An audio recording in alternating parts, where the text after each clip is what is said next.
Assalamualaikum warahmatullahi wabarakatuh. Selamat sore dan jumpa lagi Sobat Tani di channel Petani Nusantara.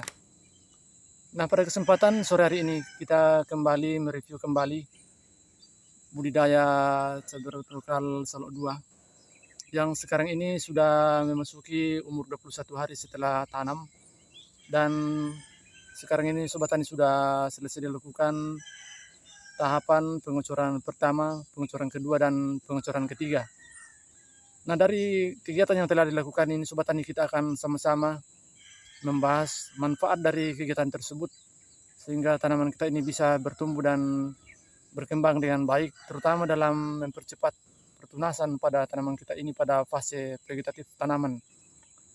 Nah, untuk mengetahui lebih jelasnya Sobat Tani, kita jalan-jalan dulu mengamati tanaman kita ini dalam fase pertumbuhan vegetatif tanaman pada umur 21 hari setelah tanam. Nah, simak terus video ini sampai selesai.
Nah, di depan saya ini Sobat Tani adalah tanaman cabai rawit lokal Salok 2 yang sudah memasuki umur 21 hari setelah tanam.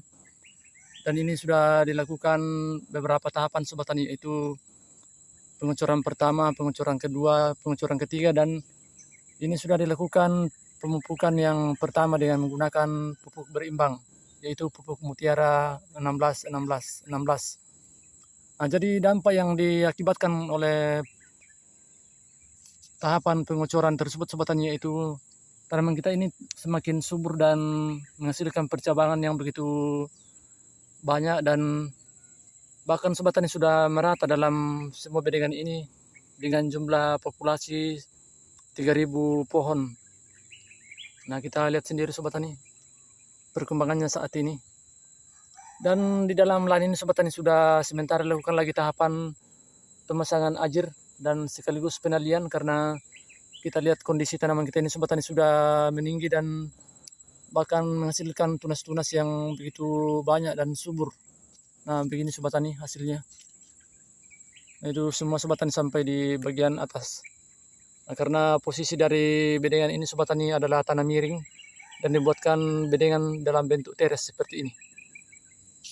Nah, jadi populasinya ini Sobat Tani sebanyak 3.000 pohon dan sudah dalam masa pembentukan tunas yang sudah mulai banyak Sobat Tani. Jadi tahapan selanjutnya Sobat Tani yaitu kita mulai mengaplikasikan pemupukan kimia, yaitu dengan sistem pengucuran juga. Jadi dalam lahan ini Sobat Tani, aplikasi yang digunakan untuk pemupukannya itu hanya dilakukan secara pengucuran, karena dari hasil pengamatan yang kita lakukan selama budidaya tanaman cabai rawit lokal ini dengan sistem pengucuran, maka tanaman kita ini lebih cepat bertumbuh Sobat Tani dibanding dengan sistem tabur, karena dengan penaburan pupuk kandang, pupuk kimia itu Sobat Tani agak lambat untuk diserap oleh akar-akar tanaman dibanding dengan pengucuran. Nah, jadi inilah hasilnya Sobat Tani selama pengucuran yang sudah dilakukan ini, dan sangat maksimal sekali. Nah, jenis nutrisi yang sudah diberikan pada pengecoran saat itu Sobat Tani itu dengan nutrisi yang sama, yaitu dengan menggunakan asam amino, kemudian asam humat, dan menggunakan fosfat yang memiliki kandungan nutrisi yang tinggi.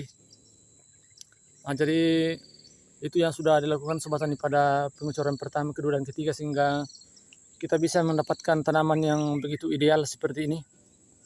Ini kalau kita lihat ini Sobat, ini sudah sangat maksimal bagi saya. Nah, ini kalau kita lihat pucuk-pucuknya ini sudah mantap. Nah, tinggal pemeliharaan kedepannya Sobat Tani, bagaimana cara pemberian dan perawatan tanaman cabai ini, baik itu dari pemberian nutrisi, pemberantasan hama dan penyakit tanaman. Nah, yang kita perlu jaga saat ini Sobat Tani itu wabah penyakit tungau atau trips pada tanaman pada fase-fase vegetatif tanaman. Nah, dibanding dengan tanaman yang sudah memasuki fase generatif Sobat Tani, yang tidak terlalu sulit untuk dilakukan perawatan dibanding dengan fase vegetatif. Nah, untuk fase-fase seperti inilah Sobat Tani yang paling rentan tanaman kita itu terjangkit oleh penyakit, sehingga sebelum munculnya penyakit tersebut Sobat Tani, kita harus mendahului untuk melakukan perawatan terlebih dahulu. Tentunya Sobat Tani dengan menggunakan bahan-bahan fungisida yang cukup maksimal dan potensial dan berguna untuk tanaman kita ya, termasuk juga aplikasi inseknya, kemudian funginya dan bakterisidanya.